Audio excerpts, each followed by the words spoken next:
তো বন্ধুরা দেখতে পারলেন আমরা অলরেডি প্রজেক্টটি পুরাপুরি ঘুরে আপনাদেরকে দেখানোর চেষ্টা করলাম। তো মোটামুটি একটা সাধারণ ধারণা নেওয়ার জন্য, আপনারা জানেন যে আমরা safe house construction and machinery সবসময় তো ভিডিওর মাধ্যমে আপনাদেরকে কথা বলে থাকি বা দেখায় থাকি। তারই ধারাবাহিকতায় আজকে যেই ওনারের ফ্যাক্টরিতে আমরা ভিজিটে আসছি, ওনার সাথে সরাসরি কথা বলাবো যে উনি কেমন ইনভেস্ট করছে এই ব্যবসাটার পিছনে, এবং মেশিনারিজ কেমন প্রত্যাশা করছিল এবং কেমন পাইছে, এটা পরবর্তীতে ফিটিং করলে কেমন হবে, এটা সে কেমন মনে করছে তার মতামতটা আপনাদেরকে জানানোর চেষ্টা করব। এবং আমাদের সাথে যে আঙ্কেলকে নিয়ে আসছিলাম, অলরেডি উনি আমাদের সামনেই বসা আছে। তো মোটামুটি আমরা আপনাদেরকে চেষ্টা করব যে আঙ্কেল কিভাবে মেশিনটা দেখলো এবং ভিজিট করলো, বা মেশিন সম্বন্ধে তার কতটুকু ধারণা হয়েছে, বা মেশিনটা কেমন হইতে পারে এ ব্যাপারে জানবো। তো মোটামুটি এখন আমি ডাক্তার মোহাম্মদ নুরুদ্দিন ভাইয়ের কাছে জানতে চাইবো যে তার প্রজেক্টটা যে আমরা ভিজিট করলাম, এই প্রজেক্টে সে কত টাকা ইনভেস্ট করছে এবং মেশিনারি সে কেমন প্রত্যাশা করছিল এবং কেমন হয়েছে, এবং এই ব্যবসাটা যদি কেউ করতে চায় তার কেমন বিনিয়োগ নিয়ে বা কেমন টাকা হাতে নিয়ে নামা যায়, সর্বোচ্চ কত এবং সর্বনিম্ন কত টাকা হইলে আপনি এই ব্যবসাটি করতে পারবেন। আসেন ডাক্তার নুরুদ্দিন ভাইয়ের সাথে একটু কথা বলে জেনে নেই। ভাই যদি আপনি একটু বলতেন। জি, আসসালামু আলাইকুম। আমি Mohammad Nuruddin. Eco concrete brick, যেটা ইকো ব্রিক্স, আপনার পরিবেশ বান্ধব যে ইট, এই ইটের যে চাহিদা বর্তমানে সারা বাংলাদেশে প্রচুর পরিমাণে আছে। এবং দক্ষিণ খুলনায় আমি একটা ফ্যাক্টরি এখানে করছি, তো dream for concrete brick factory. তো আমরা এখানে প্রায় 1 কোটি টাকার কাছাকাছি আমরা খরচ করে ফেলেছি, আপনার মেশিন সহ, ঘর সহ, এলাকার মানে জমি সহ। তো আমরা অনেকগুলো কোম্পানির সাথে আমরা কথা বলেছি। তো তার ভেতরে আমাদের সেফ হাউস কনস্ট্রাকশন যিনি ওনার আছেন, আলামিন ভাই, তো ওনার সাথে কথা বলে আমার খুব ভালো লাগিছে। এবং উনি যে কথা এবং কাদের সাথে মিল রেখে আমরা যে ধরনের একটা মেশিন চেয়েছিলাম, তার চেয়ে আরো সুন্দর একটা মেশিন আমাদেরকে, অটো ব্রিক্স ফ্যাক্টরির মেশিন আমাদেরকে উপহার দিয়েছে। তো যাই হোক, এখন আমরা ইতিমধ্যে কাজ শুরু করে দিয়েছি। পরিবেশ বান্ধব যে ইটটা আছে, এটা মানুষের চাহিদা অনেক বেশি মানুষের কাছে। তো আমরা চেষ্টা করতেছি যাতে করে মানুষের চাহিদাটা পূরণ করা যায়। এবং পরিবেশ বান্ধব ইট যেহেতু, এবং সরকারও এই বিষয়টাতে খুবই উৎসাহিত করতেছে আমাদেরকে।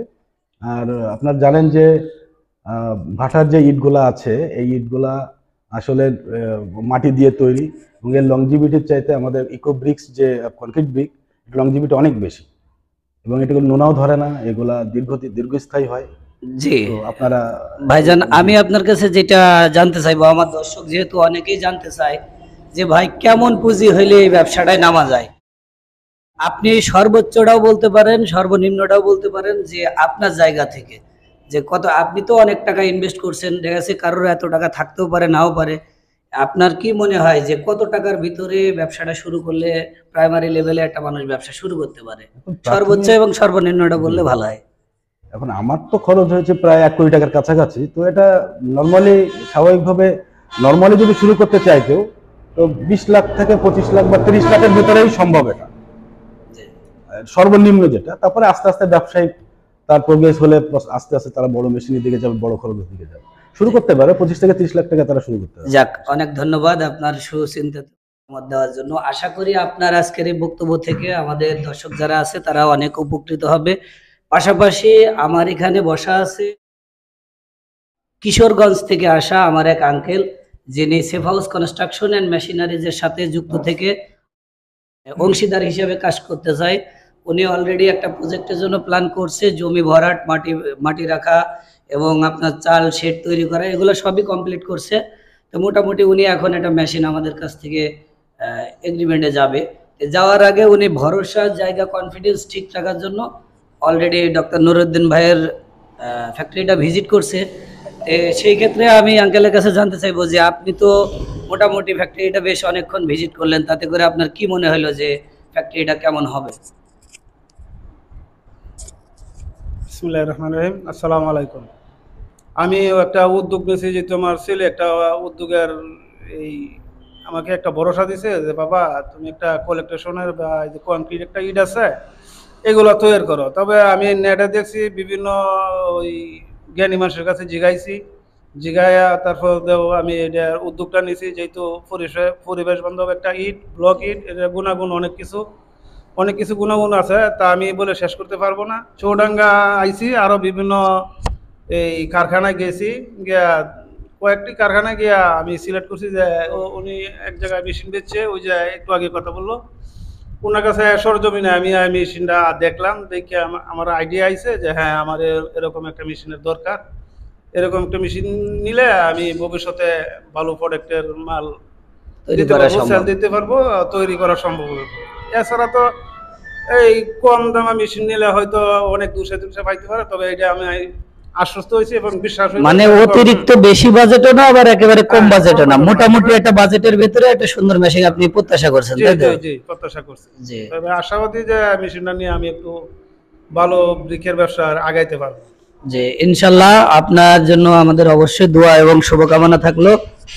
তবে মোটামুটি আমরা আশাবাদী যে আমরা safe house construction and machineries সবসময় আপনাদেরকে যে এই কথাটা বলে থাকি যে আমরা খালি মেশিন বিক্রি করে ছুটি এরকম না, আমরা চেষ্টা করব যে মেশিনারিজ বিক্রি করার পাশাপাশি আপনাদেরকে প্রাইমারি লেভেলে যে সেবাগুলো আছে এই সেবাগুলো দেওয়ার জন্য। আমরা আজকে বেশি কথা বাড়াবো না, মোটামুটি আমি আপনাদেরকে পূর্ণাঙ্গ সেফ হাউস কনস্ট্রাকশন অ্যান্ড মেশিনারিজের ওনার হিসাবে আমি আপনাদেরকে আশ্বস্ত করতে চাই, ইম্পোর্ট করা মেশিন নয়, দেশীয় মেশিন ব্যবহার করার অভ্যস্ত হন।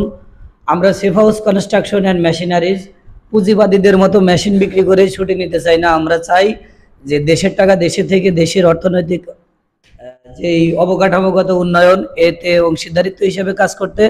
তা আপনারা যারা সেফ হাউস কনস্ট্রাকশন অ্যান্ড মেশিনারিজের হাত ধরে বা এককভাবে একটা নির্মাণ সামগ্রী ইন্ডাস্ট্রি করতে চাচ্ছেন, তারা অবশ্যই সেফ হাউস কনস্ট্রাকশন অ্যান্ড মেশিনারিজে যোগাযোগ করতে পারেন।